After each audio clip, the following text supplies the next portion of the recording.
好，来继续来看台北市大安区一间医美诊所，过年正月初5发生着枪击案。开枪的枪手经过6天的逃亡，昨日喺阿里山一间民宿被逮捕。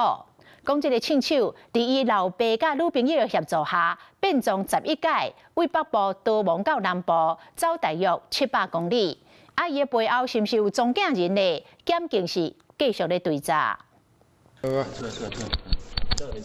第一幕啊，挂翠暗这个男子，就是医美枪击案死人的枪手。犯案前5天，也就是自高暝迄天，伊带入去南投一间饭店，手挂大卡卡棒，内底唔有枪，够枪支。本分局在2月17号接获情资，在南投县的某饭店有可疑人士的出没，发现林男持有1把手枪、2个弹夹，还有20发子弹。死人的男子问为了后，以3万交保，想袂到短短几天，伊个举枪，甲医美诊所的负责人弹着伤了后逃亡。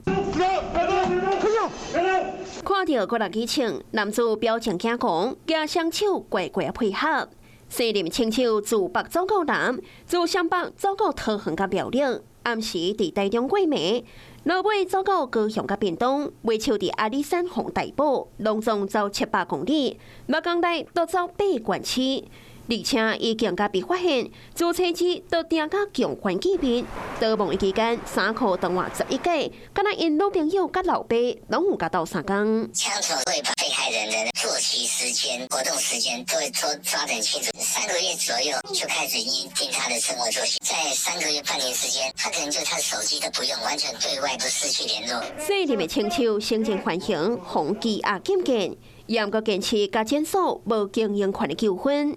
其他强犯也拢有敌联邦的背景，以15到30万不等的金额交保。这点人的背后，敢也有指标，检警将会继续追查。Hello， 我是雷亚，想要抢了先掌握最及时的新闻资讯吗？赶快订阅、按赞、开启小铃铛，锁定华视新闻 YouTube 频道。